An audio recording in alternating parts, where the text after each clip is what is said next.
This is definitely the spot, right here. This is what I've been looking for. Out in the vast desert of the American Southwest, there are historical secrets hidden in plain sight. In this rainless land of unforgiving heat, traces of a long-forgotten past still linger, waiting for someone to notice. After years of research on the Colorado River, I came across a relic that shouldn't exist, yet it does. And the deeper I went, the more determined I became to stand where people once stood long before us. So I packed up my camera gear and began this journey into the past. Trekking the lowlands of House Rock Valley, you can see the Vermilion Cliffs behind me with a nice sunrise. We're gonna trek forward and we're gonna continue to find what we're looking for. I think I see something in the distance.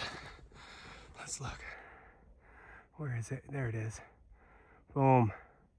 Okay, we're in the right direction. Oh man, looking good in the morning sunrise. Look at that thing. Still got the awning and everything. Dang. Talk about a backyard view. Wow. Wow. Looks like only a little bit's collapsed. Wow, that's so cool. Vermilion Cliffs right here, nice and barbed wired up. Keep the cattle out.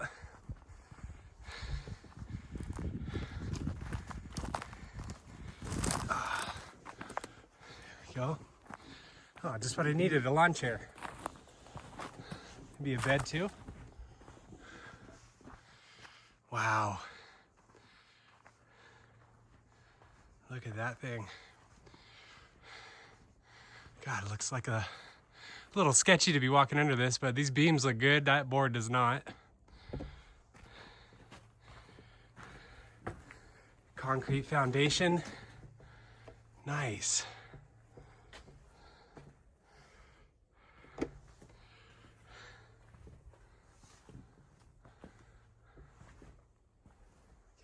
No one camping out here.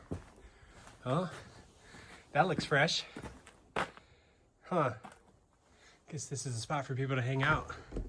Surprised there's no booze containers. Old bed frame. Wow.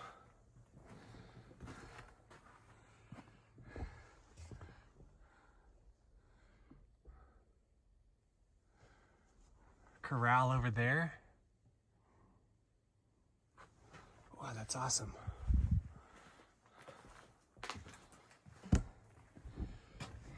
Step on out my front porch here. Look at that view. How you doing over there in my nice little ranch house over here? I haven't seen folk in about 25 days ever since I left House Rock Valley and headed over to Kaibab Mountains. Oh, I'm getting hot. Even though it's early in the morning and it's like 40 degrees outside. Okay. Okay, let's continue.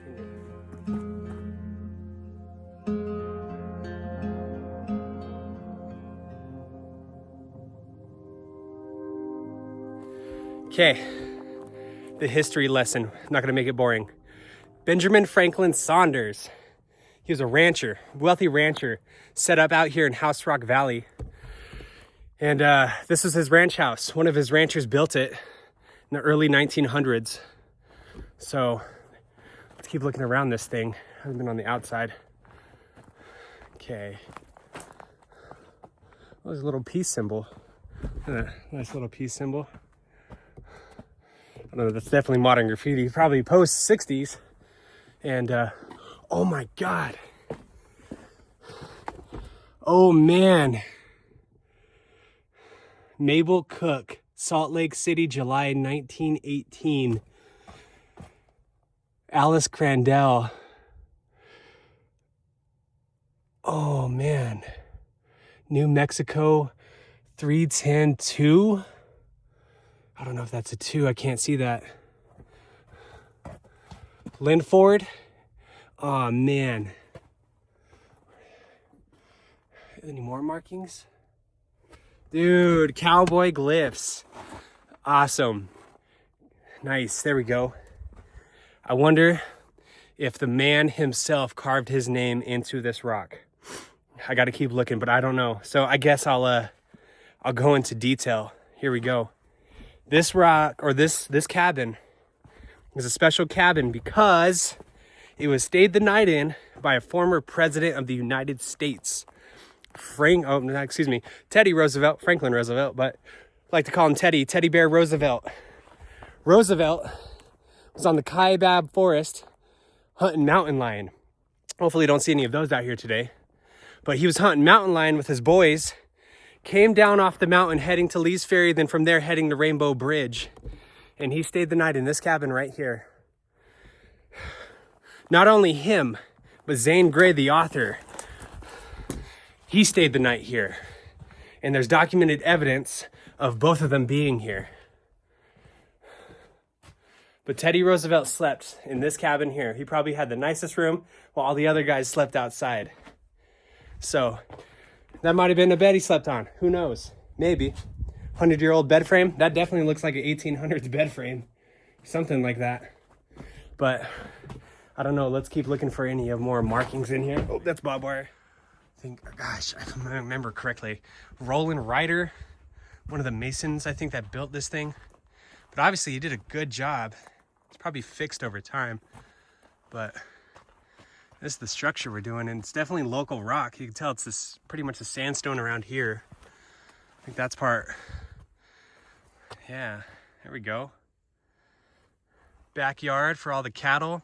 Probably all the horses, right? You'd imagine the horses are a little bit closer than the cattle, but Vassy Hook. I'm Arizona educated. I can't really pronounce them words there. Roy Frank, May 12th, 1910. Wow. There we go. We're hitting some good stuff now. I guess that's considered cowboy glyphs. Little pool area behind me. They used to pump water over here. Because why would you build something over here, in the middle of the desert? Water is the answer, folks. Out in the desert. But you can kind of see behind me. There's something over there, right? Where is it? Oh, my head's in the way. Right up there. You see that? That, ladies and gentlemen, is why they built this right here. This was built in the early 1900s, but we're going to tease something. There's more. Roosevelt was only a footnote. The land around this cabin hides a history that predates him by decades and maybe centuries. Loving the cliffs. We're finally in the Chinle Formation. This is definitely the spot. Right here. This is what I've been looking for. That Chinle Formation right there. Oh man, that's cool. Okay, all right. Let's see if we can do it. I'm gonna try it right now.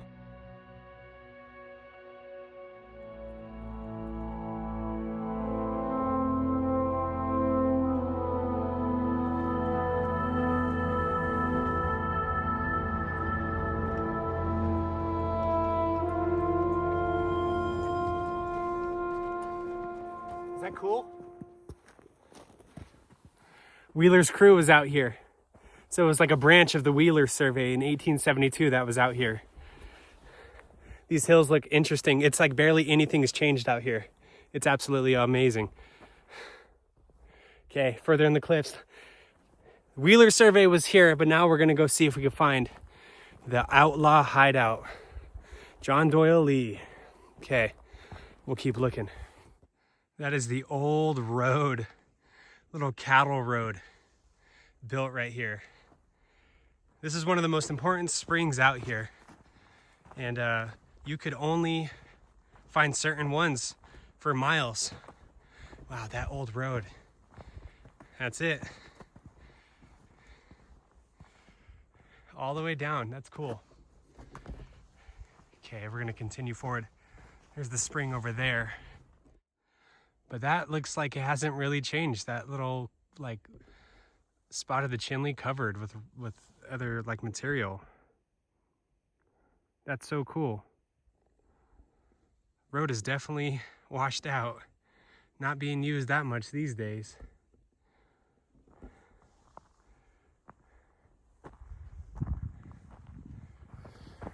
So Lee's hideout here.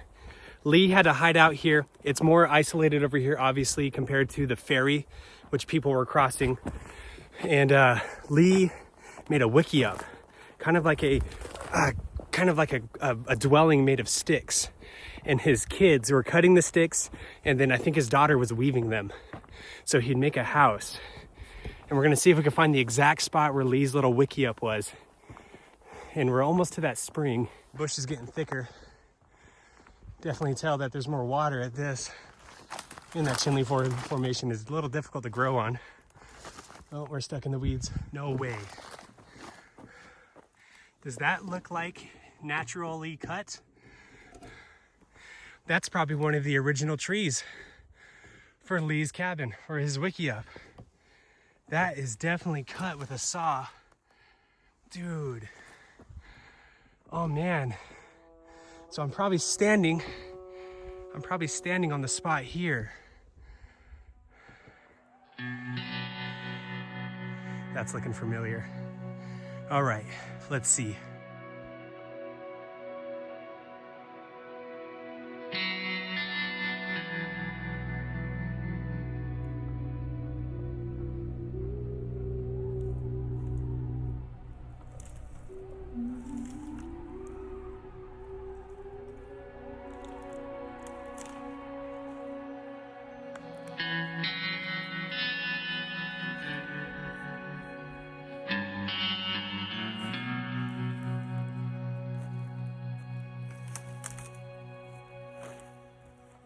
Without a single doubt, this is the spot. Wow.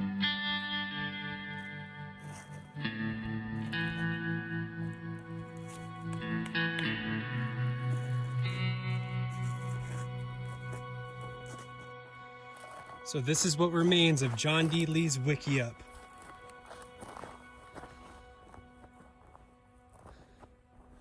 All of it is bunched up right here. Still kind of woven together. That's insane. This is from the 1870s. There's the spring. And she is definitely covered up by plant life. Gotta be digging that out if you want some water. But wow, living history right here.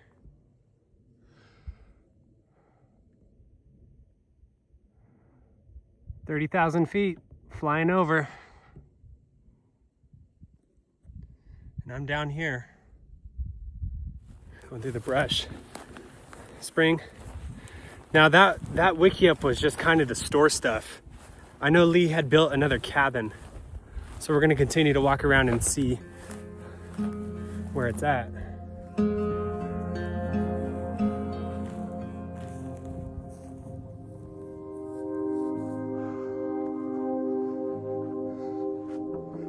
So, yeah, this is looking like it's it. Rachel Lee's cabin, or her shelter, whatever this would be. Looks like that might have been where the fireplace was. Right at the top. Looks like more sticks there. Huh, she must have had something else right there. There it is, yeah. We're gonna keep climbing up from her cabin. It's gonna be a climb. Everything is elevated from here. Good view of Lee's hideout down there. Now I'm 100% certain that